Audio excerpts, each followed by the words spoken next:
میری بیوی پر ایک جن عاشق ہو گیا۔ کہنے لگا مجھے اس لڑکی سے ایک بچہ چاہیے، نہیں تو میں تم سب کو مار ڈالوں گا۔ اس کے بعد اس نے مجھے کمرے میں بند کر دیا اور میری بیوی کو دوسرے کمرے میں لے گیا۔ جاتے وقت یہ کہنے لگا کہ اب میں 9 مہینے بعد واپس آؤں گا، میرے بچے کو نقصان پہنچا تو تم سب کو قتل کر دوں گا۔ ہم ایک بزرگ کے پاس گئے، وہ کہنے لگا جن ذات اپنی اولاد سے بہت محبت کرتے ہیں، بہتر ہے کہ اس بچے کو جنم دے دو۔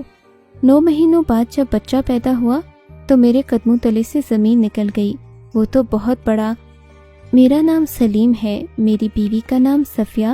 ہم دونوں نے بھاگ کر شادی کی تھی، ہمارے پاس جانے کے لیے کوئی جگہ نہ تھی۔ 2 دن تو ہم نے اسٹیشن پر ہی گزار دیے، پر مجھے ڈر تھا کہ اسٹیشن پر ہمارے رشتہ دار ہمیں تلاش کرتے ہوئے نہ آ جائیں۔ اگر وہ آ جاتے تو ہمیں جان سے ہی مار دیتے، کیونکہ ہم دونوں کھاتے پیتے گھرانوں سے تو تھے ہی، لیکن وہ لوگ ایک دوسرے کے دشمن تھے۔ ہماری محبت ہو گئی، ہم نے اپنی خاندانی دشمنی کی پرواہ کیے بغیر بھاگ کر شادی کر لی۔ اس اسٹیشن سے بہت دور کچی آبادی میں مجھے ایک گھر کا پتہ چلا۔ لوگوں نے کہا کہ گھر تو ہے پر وہاں کوئی رہتا نہیں، کہتے ہیں کہ آصف کا سایہ ہے۔ وہ گھر تو 500 کرائے میں بھی مل جائے گا۔ یہ ذرا پرانے زمانے کی بات ہے، 5 روپے بھی کچھ زیادہ کم نہیں تھے، پر باقیوں کی نسبت کم ہی تھے۔ میں نے اپنی بیوی کو نہیں بتایا کہ اس گھر میں ایسی کوئی بات ہوئی ہے، اگر بتا دیتا تو اسے ڈر لگتا، پھر وہ مجھے تنگ کرتی۔ میں نے کہا کہ گھر مل گیا ہے، لیکن گھر کافی گندا ہے، اس لیے کوئی وہاں آتا نہیں، اندر کچھ سامان بھی پڑا ہے۔ میری بیوی نے کہا کوئی مسئلہ نہیں ہے، اسٹیشن پر رہنے سے تو اچھا ہے۔ ہم لوگوں نے اس گھر کو صاف کر لیا اور وہیں پر رہنے لگے، لیکن اب میری بیوی کو تو پتہ نہیں تھا کہ یہاں پر آصف کا سایہ ہے، اسی لیے وہ ڈرتی نہیں تھی، پر مجھے پتہ تھا اور میں تھوڑا بہت ڈرتا تھا۔ میری بیوی نے کہا کہ کیا بات ہے، کیوں ڈر رہے ہو، سونے دو۔ پورا دن کام کیا ہے، اس نے گھر کو کافی صاف کرنے کی کوشش کی تھی۔ اس گھر میں ہمیں بستر، برتن اور چارپائی وغیرہ بھی ملی تھی، ایک پنکھا بھی ملا تھا، لیکن وہ چلتا نہیں تھا۔ ابھی تو سردیوں کا موسم تھا، فل سردیوں کی رات تھی۔ سردیوں کی رات تو ویسے ہی خاموش ہوتی ہے۔ مجھے بہت زیادہ ڈر لگ رہا تھا۔ 2-4 دن اسی طرح گزر گئے، مگر کچھ نہیں ہوا۔ جس رات میرا ڈر ختم ہونے والا تھا، میں سوچ رہا تھا کہ لگتا ہے لوگوں نے یہ بات یوں ہی کی ہے، کیونکہ کبھی کبھی ایسا ہوتا ہے کہ دشمنی میں آ کے لوگ گھر کے بارے میں افواہ اڑا دیتے ہیں، تاکہ یا تو اس گھر میں کوئی رہے ہی نہیں یا پھر اس گھر میں کوئی کرایہ دار نہ آئے۔ گھر بھی اچھا خاصا بڑا تھا، اگر یہ گھر صحیح ہوتا تو اس کا کرایہ کم سے کم 3-4 ہزار تو ہونا ہی تھا۔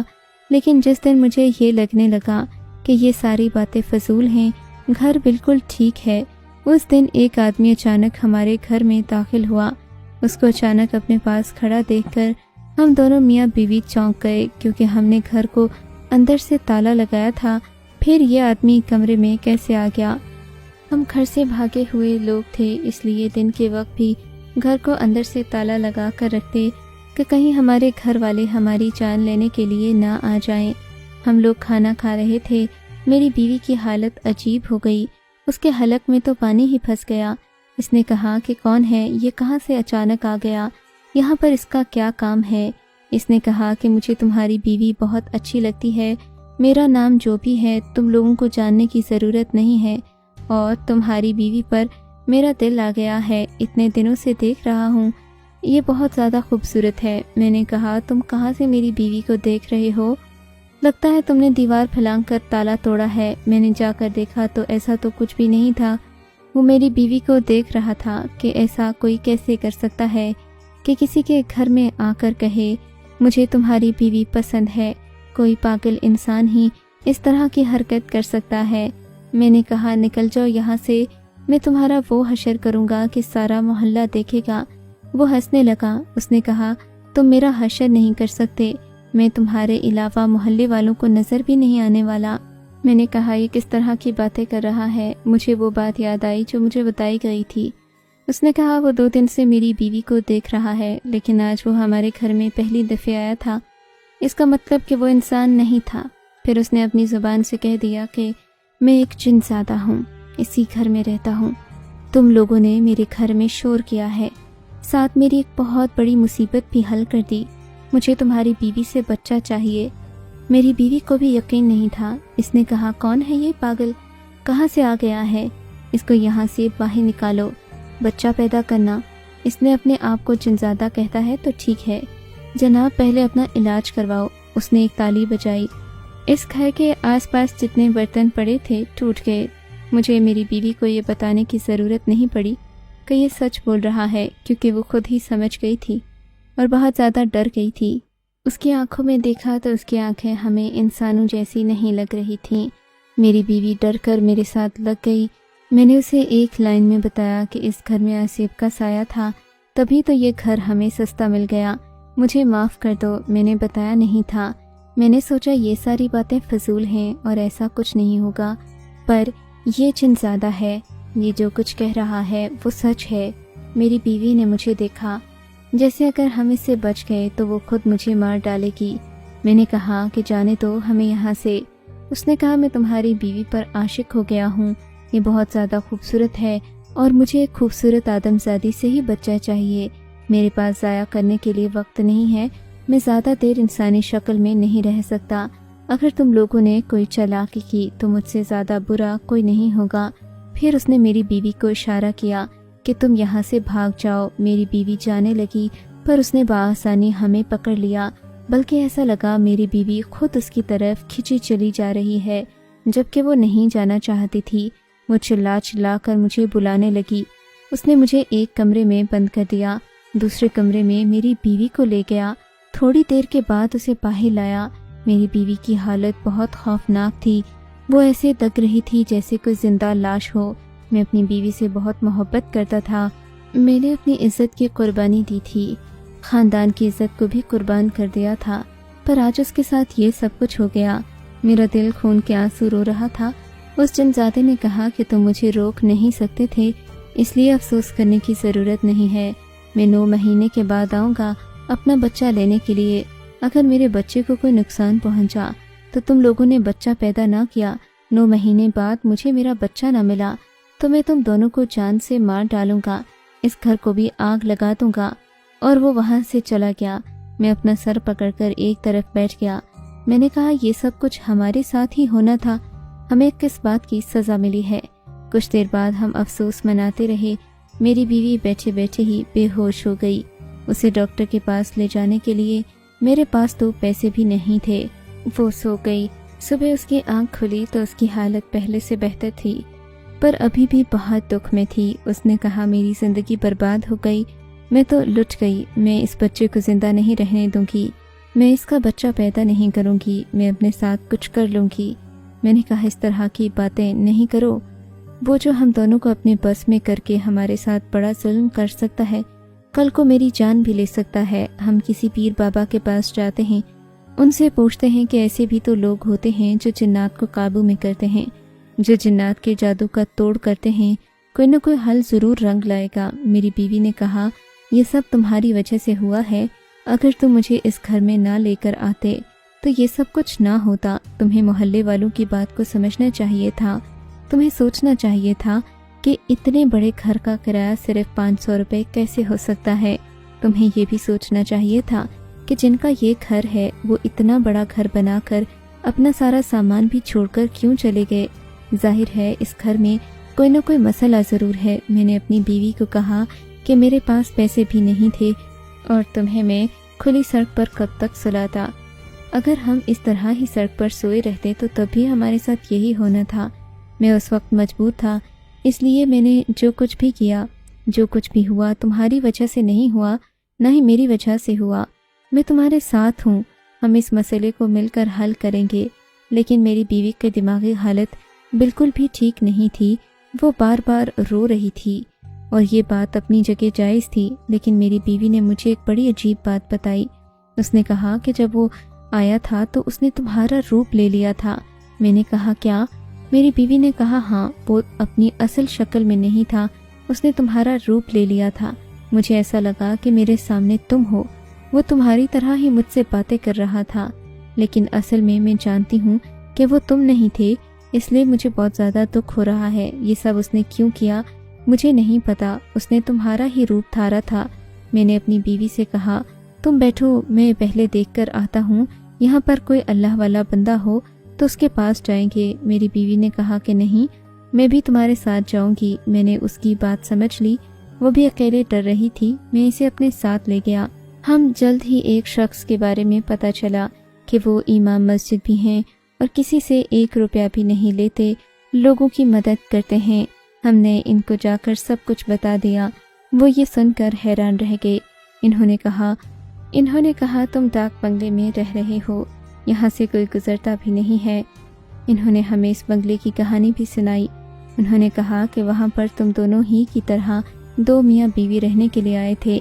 شوہر نے یہ گھر اپنی بیوی کے لیے بڑی محبت سے بنایا تھا، پر وہاں پر رہتے ہوئے اس کی بیوی اچانک ہی پاگل ہو گئی۔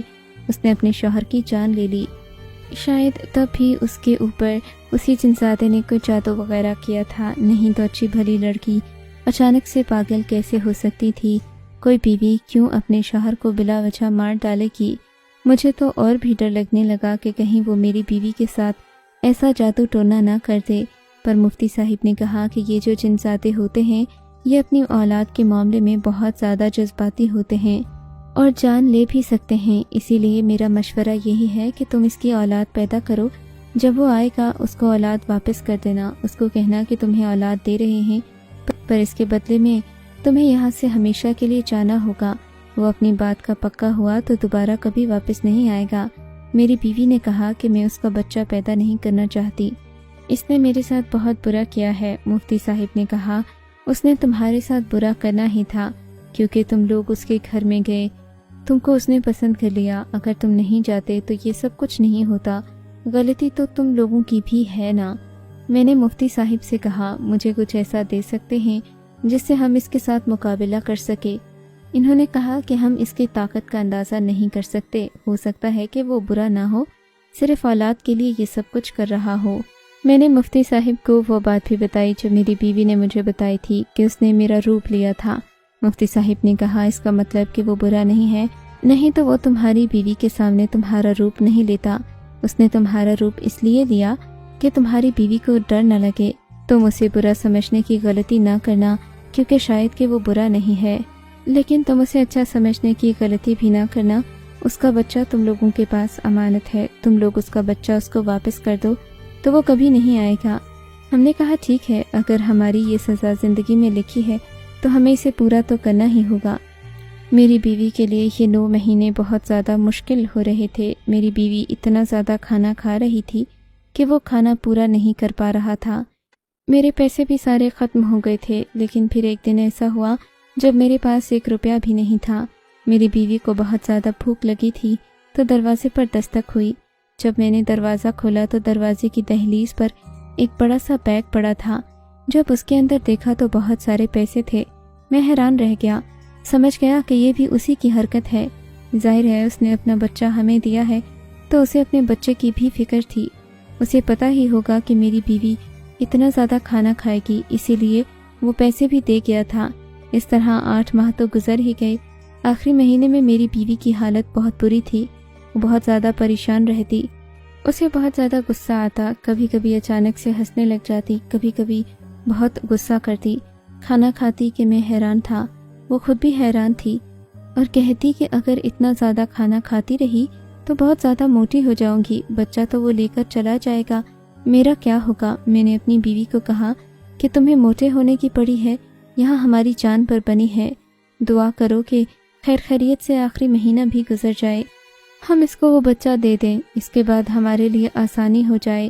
میری بیوی نے کہا کہ اس کے بعد بھی ہمارے لیے کیا آسانی ہوگی، اس گھر میں کل کوئی اور جن آ جائے گا۔ میری بیوی نے کہہ دیا کہ ایک دفعہ یہ بچہ پیدا ہو جائے اور یہ معاملہ ختم ہو جائے، اس گھر میں نہیں رہوں گی، تم دوسرا گھر تلاش کرو۔ میں نے تمہارے لیے اپنے گھر والوں کو چھوڑا، تم میرے لیے اتنا بھی نہیں کر سکتے۔ 9 مہینے میں مجھے کوئی پکی نوکری بھی نہیں ملی تھی، کیونکہ پیسے گھر میں آ گئے تو میں تھوڑا بہت سست ہو گیا تھا، ابھی گھر بھی تلاش کرنا تھا، میرے لیے تو ہر طرف سے ہی مشکل بنی ہوئی تھی۔ کبھی کبھی سوچتا کہ میں اپنے ماں باپ کا دل دکھایا ہے، کہیں اسی لیے تو ہمیں اتنی بڑی سزا نہیں مل رہی۔ یہ ایک جنساتے کا بچہ تھا، اس لیے میں اپنی بیوی کو ہسپتال بھی نہیں لے جا سکتا تھا، نہیں تو سارا کچھ پتہ چل جاتا۔ مفتی صاحب سے بات کی تھی، انہوں نے کہا کہ میں ایک عورت کو بھیج دوں گا مدد کرنے کے لیے جب آخری وقت آئے گا، کیونکہ وہ عورت میرے بھروسے والی ہے، وہ سب کچھ سنبھال لے گی۔ میری بیوی کو جب درد شروع ہوا میں نے اسی عورت کو بلا لیا، وہ وہیں پر موجود تھی۔ اس نے کہا کہ وقت آ گیا ہے، اب بس دعا کرو کہ تمہاری بیوی کی جان بچ جائے، کیونکہ وہ ایک انسان ہے، اس کے اندر ایک چنزادے کا بچہ ہے۔ میں نے کہا کہ اگر ایسا کچھ ہوا تو آپ میری بیوی کو بچائیے گا، بچے کو نہیں۔ میری بیوی کو بہت زیادہ تکلیف ہو رہی تھی، بہت ہی مشکل سے اس نے وہ بچہ پیدا کیا۔ اس کی چیخوں کی آوازیں مجھے بہت زیادہ تکلیف دے رہی تھیں، پر جب بچہ پیدا ہو گیا تو اس کو دیکھ کر میرے قدموں تلے سے زمین نکل گئی۔ وہ عورت بھی بہت ہی زیادہ پریشان ہو گئی اور میری بیوی بھی ایک نظر ادھر ہی دیکھ رہی تھی۔ یہ بچہ اتنا زیادہ بڑا تھا، بچہ بھی اتنا بڑا اور صحت مند نہیں ہوتا، یہ بہت ہی زیادہ خوبصورت بھی تھا۔ ہم اسے دیکھ ہی رہے تھے کہ اس کا باپ وہاں پر آ گیا۔ وہ عورت اس کو دیکھ کر بے ہوش ہو گئی۔ جنزادے نے اپنے بچے کو اٹھایا، اسے گلے سے لگا لیا۔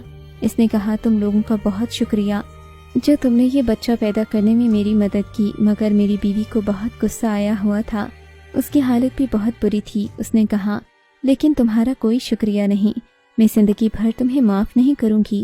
اگر آخرت میں تمہارا نام لے کر اللہ کو بتاؤں گی کہ تم نے میرے ساتھ یہ سب کچھ کیا تھا۔ اس نے کہا خدا کے لیے ایسا نہیں کرنا، مجھے معاف کر دو، اللہ سے میری شکایت نہیں کرنا۔ میں نے جو بھی کیا مجبوری میں کیا، مجھے بچوں کی بہت زیادہ خواہش تھی، اسی لیے یہ سب کچھ کیا۔ تم مجھے بہت اچھی لگی، مگر میں نے تمہارے اوپر کوئی ظلم نہیں کیا۔ میری بیوی خاموش ہو گئی، وہ اس کی طرف دیکھنا بھی نہیں چاہتی تھی۔ میں نے اس سے کہا اب یہاں سے چلے جاؤ، اس گھر سے ہمیشہ کے لیے جاؤ، دوبارہ مت آنا، اور وعدہ کرو تم دوبارہ یہاں نہیں آؤ گے، ہمارے لیے پھر سے اس گھر میں مصیبت نہیں بناؤ گے۔ اس نے کہا میں وعدہ کرتا ہوں، میں انسان نہیں کہ اپنا وعدہ کر کے توڑ دوں۔ میرا وعدہ ہے تم لوگوں سے، لیکن تم لوگوں نے میرے لیے سب کچھ کیا ہے تو میں بھی تم لوگوں کے لیے بہت کچھ کرنا چاہتا ہوں۔ ہم نے کہا ہمیں کچھ نہیں چاہیے۔ اس نے کہا میرا طریقہ برا تھا پر میری نیت بری نہیں تھی، مجھے معاف کر دو، میں تمہارے لیے بہت ہی خاص چیز لے کر آیا ہوں۔ اس نے میری بیوی کو ایک پانی کا گلاس پلایا، جس سے میری بیوی ایسی ہو گئی جیسے اس میں بچہ پیدا ہی نہیں کیا۔ اس نے کہا کہ مجھے کہیں بھی درد نہیں ہو رہا، میں بالکل ٹھیک ہوں۔ پھر اس نے ہمیں کہا کہ میں یہ چیز تمہارے لیے لایا ہوں۔ ہم نے دیکھا کہ وہ ایک پتھر تھا، ہم نے کہا کہ اس پتھر سے ہم کیا کریں گے؟ اس نے کہا کہ جب تک یہ پتھر تمہارے گھر میں رہے گا تب تک تمہارے گھر سے رزق ختم نہیں ہوگا، تم چاہے کم پیسے کماؤ یا زیادہ، لیکن تمہارے گھر میں ہمیشہ رزق رہے گا۔ اس پتھر کو تم اپنی گندم والے کلوٹے میں رکھنا، اور چاہو تو مرنے کے بعد اپنی باقی نسلوں کو بھی دیتے جانا، یہ ہمیشہ کام کرے گا، اس سے تمہارے گھر کے رزق میں برکت ہوگی۔ ہم لوگ کافی حیران تھے۔